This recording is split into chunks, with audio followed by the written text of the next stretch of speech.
Ayun, ayun, ayun.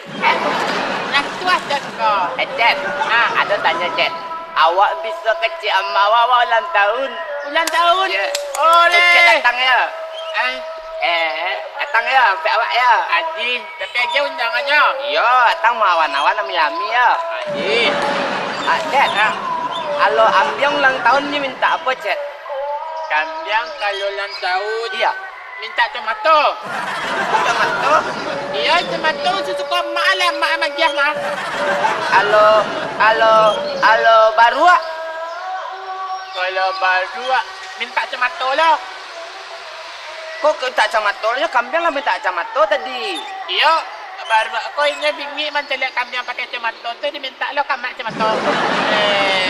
Yalah guys. Cek. Kalau camui Cek. Kalau camui ulang tahunnya minta apa?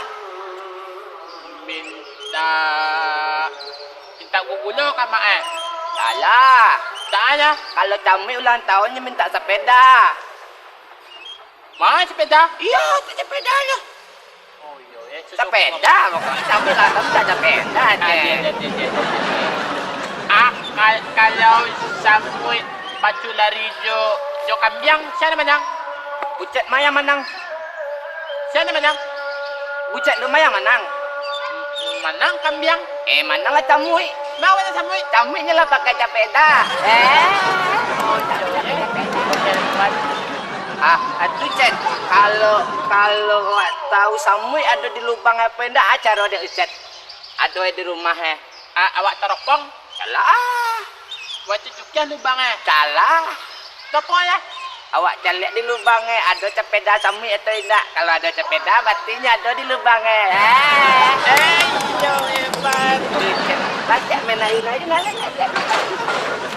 Pencet luka ya. Haji. Iya, abak belakang ya. Haji. Atu. Aku dia. Tiga.